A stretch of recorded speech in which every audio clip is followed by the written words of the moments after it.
Om Swastiastu, yo kembali lagi bersama saya Ngurah. Gitulah pakai apa? Sebelum menonton video ini ingat di like, comment, share, and subscribe menuju ke 10.000 subscriber ya. Mohon dukungannya. Hari ini saya akan membahas tentang keuntungan dan kekurangan menggunakan air lip. Jadi seperti yang kolam saya gunakan ya, yang saya gunakan di sini adalah air lip ya. Jadi di sini keuntungan dari menggunakan air lip ya, dan kekurangannya seperti apa ya. Oke. Untuk kenapa saya menggunakan air lip ya? Jadi untuk keuntungannya yang pertama ya. Keuntungannya yang pertama menggunakan air lip ya. Yang pertama adalah yang pastinya low watt ya. Jadi dengan saya menggunakan Resun ya, Resun LP60 dengan watt 50 watt. Jadi dengan 50 watt saya mendapat, cuma kita 50 watt ya, dengan debit air sekitar 10.000 ya kolam saya ya. 400 kali 300 kali 80 ya. Untuk panjang, lebar, dan tinggi kolam saya menggunakan LP60 dengan pipa 3 dim ya. Dengan pipa 3 dim itu penuh sekali ya. Mungkin sudah saya share kemarin ya waktu pertama pencobaan air lip. Jadi sangat gini. Yang pertama itu low watt. Yang kedua ya. Jadi kita langsung saja ya ke tempat yang gitu ya untuk kedua ya. Oke, yang kedua kita mendapatkan arus atas ya. Jadi di sini arus atas kita dapat. Ya, jadi ini lumayan berputar ya, tuh meskipun tidak terlalu kencang sekali. Tapi kita dapat juga arus ya, tapi arus atas saja, arus bawah nggak dapat ya. Yang ketiga ya, oksigennya full ya. Jadi karena LP60 ya, jadi kita menggunakan sembari menggunakan LP60 oksigennya penuh ya. Jadi dari sana dia udah, karena kita mendorong air dengan udara, jadi air yang keluar disertai arus dan oksigen seperti itu. Jadi sangat-sangat baik sekali ya, meskipun dan debit airnya sangat-sangat kencang ya dengan 3 dim ya. Jadi oksigen penuh ya. Jadi setiap air yang keluar oksigennya penuh sekali ya. Dan juga mendapat arus ya. Jadi yang ketiga kita dapat oksigen penuh, dapat arus. Yang keempat debit airnya kencang, besar. Karena emang dengan pipa 3 dim ini ya. Dengan pipa 3 dim ini penuh ya. Jadi seperti menggunakan mungkin setara dengan apa ya? HAS berapa ya? Mungkin kalau debit airnya itu yang itu cuma itu gininya kekurangannya ya. Kita tidak bisa menghitung debit air, tapi dengan menggunakan air lip ya. Jadi di sini skimmer kencang juga ya. Jadi saya menggunakan skimmer 2 dim. Ini skimmernya.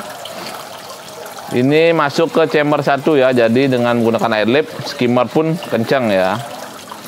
Kencang. Saya menggunakan 2 skimmer ya. Dari di sini agak slow karena emang ini kurang bagus ininya. Itu. Menggunakan 2 skimmer kencang ya.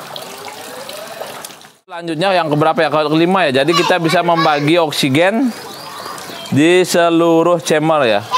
Jadi di setiap chamber ada oksigennya. Jadi dengan satu aerator kita mendapat banyak sekali keuntungannya ya. Jadi sini ini, wah, ini chamber saya cuk. Ini menggunakan apa namanya ya? Batu laparok ya. Ini. Jadi di setiap chamber ada oksigennya ya. Jadi mempercepat pertumbuhan bakteri baik dan mempertahankan mereka tetap hidup lebih lama seperti itu. Oke. Dan selanjutnya saat menguras ya. Oke, dan selanjutnya saat kita menguras, kita tidak perlu mematikan mesin aeratornya karena kita bisa bagi ya. Kita bagi air lipnya. Jadi di sini saya menggunakan beberapa stop kran membagi air lipnya ya. Jadi ini air lipnya ya. Air lipnya dari sana kita bagi. Jadi sana ke kolam. Kalau itu fungsinya sih sebenarnya pas saat kita mengurasnya, menguras ini filter ya, saat menguras chamber. Jadi kan kalau pakai pompa kan airnya surut tuh, surut jadi nggak bisa diputar airnya.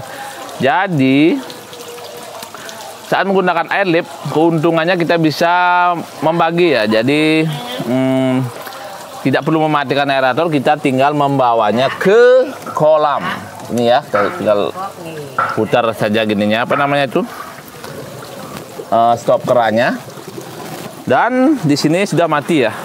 Ininya untuk air lapnya di sini mati, dan yang diberi oksigen adalah kolam kita ya. Jadi di sini ikan lebih rentan stresnya seperti itu.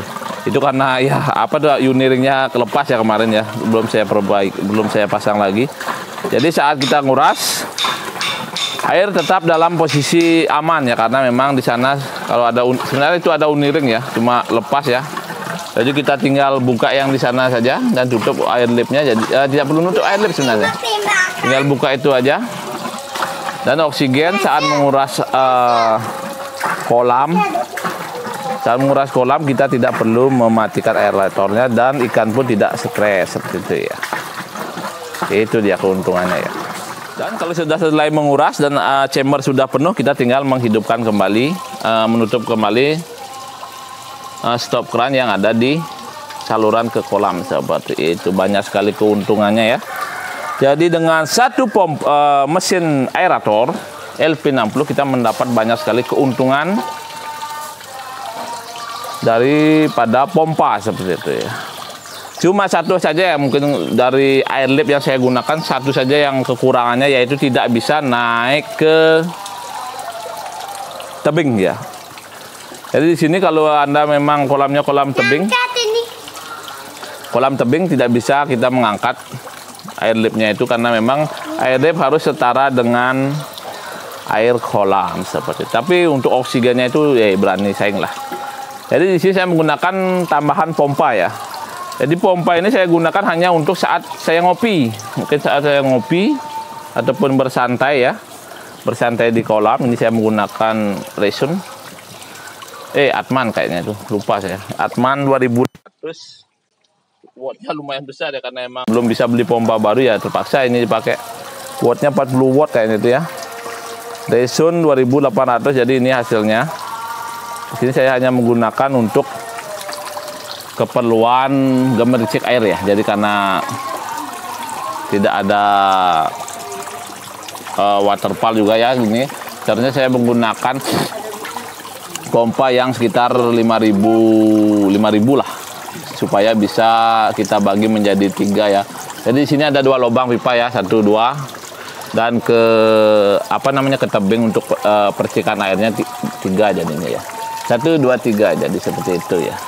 Jadi di sini untuk air mancurnya belum, waterfallnya tidak saya hidupkan, karena memang untuk pasokan ke germicik air aja tidak sudah kurang ya, seperti itu.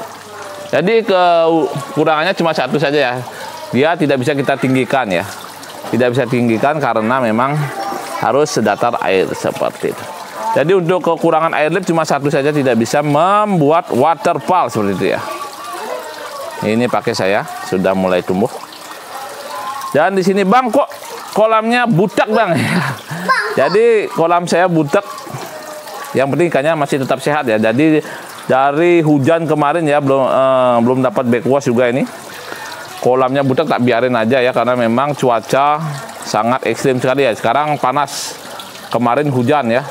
Jadi alga sangat-sangat cepat sekali pertumbuhannya ya. Kalau untuk memang supaya lebih jernih harus diisi tambahan lampu UV di sana ya. Di chamber terakhir diisi lampu UV pasti jadi bening ya. Tapi saya biarkan saja ya, karena memang biar lebih cepat matur kolamnya. Jadi di sini agak budak karena juga saya ngepus pakan ya. Saya kasih pakan 5 kali sehari dengan pakan ikusunya juga sangat membuat air keruh seperti itu. Yang penting intinya ikan sehat ya. Kalau ada flashing itu baru bahaya ya. Kalau ada ikan yang flashing, baru kita harus melakukan dripping ya. Dripping itu penambahan air ya. Jadi ditambah terus dibuang, atau tidak pengurasan di chamber pertama ya, dibersihkan seperti itu ya. Kalau butak ini ya. Kalau emang sudah aman ya, jadi di sini punang. Ini nakal sekali ini orang ini. Ini namanya si Satya Naragita. Ayo lagi. Jadi ikan saya ini di bawah terus. Tidak, Bang, kenapa ikannya tidak jinak, Bang? Ya, Mbak, karena dia sudah kenyang, Bang.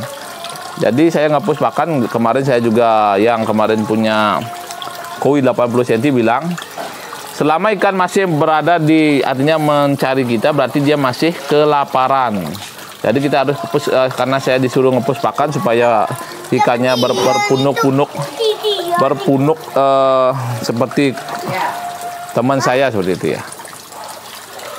Jadi ini dia ya. Jadi ini dia. Ini yang 80 cm ya, yang kecil-kecil ya, nggak kelihatan kabur. Jadi seperti itu, yang sehat ya.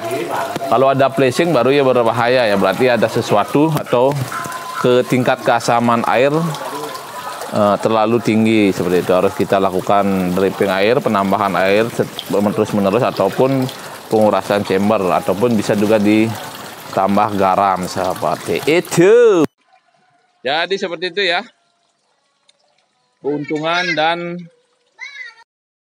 oke, jadi seperti itu ya untuk keuntungan, kelebihan dan kekurangan dari menggunakan airlip ya. Jadi yang baru mau buat kolam, silakan mau menggunakan pompa ataupun airlip. Jadi untuk yang mau buat kolam baru silakan mau buat pakai pompa ataupun aerator airlip seperti kolam saya ya. Jadi untuk airlip harus kedalaman minimal 1 meter ya, 1 meter mungkin ya, supaya air yang diangkat ke atas itu lebih kencang. Jadi semakin besar tekanan di bawah ya, semakin dalam, semakin besar tekanannya, jadi air semakin kencang masuknya seperti itu. Jadi kalau bisa yang mau buat kolam baru pakai airlip ya, karena memang di luar negeri sana semuanya menggunakan airlip ya. Jadi mereka melakukan penelitian.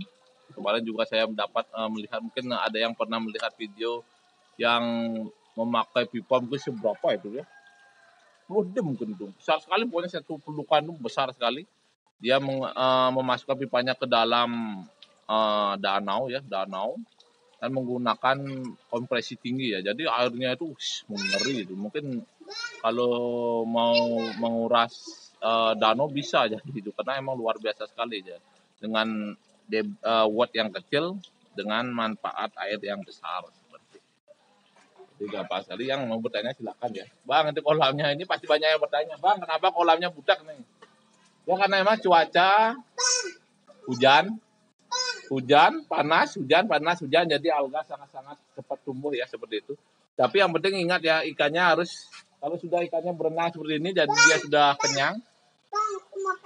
Kenapa ikannya tidak saya jinakan ya? Kalau memang mau jinak itu saya puasakan 1-2 hari atau setengah hari aja sudah jinak ya, karena dia kelaparan ya. Jadi kalau ikannya sudah tidak naik atau mencari kita ke permukaan, jadi ikannya sudah kenyang gitu.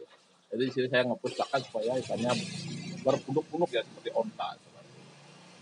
Oke, sekian ya dari saya. Mungkin ada yang belum paham atau tidak paham apa yang saya katakan, langsung saja di kolom komentar ya, ditanyakan biar lebih paham seperti itu. Jadi keuntungan dan kelebihan daripada airlip. Dan yang satu lagi aku lupa ya. Untuk keuntungannya, jadi saat kita mau melakukan apa namanya itu, membersihkan kolam, kita tidak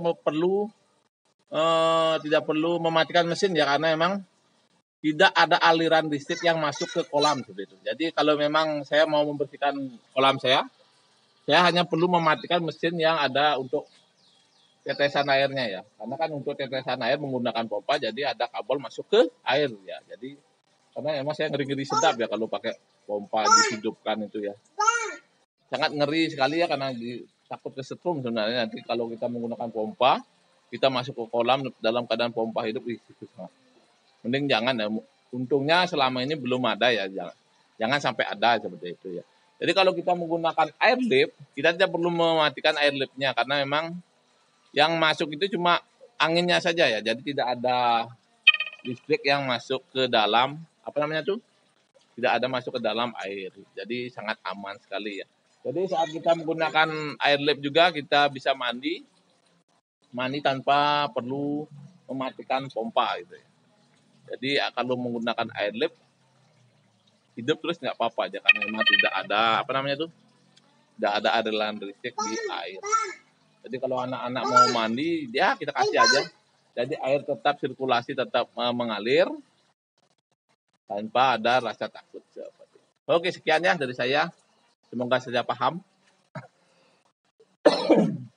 Mungkin tidak paham, langsung saja di kolom komentar ditanya ya. Oke, terima kasih. Ya, sudah menonton. Ingat di like, comment, share, and subscribe. Dadah, salam dari saya, warahmatullahi wabarakatuh.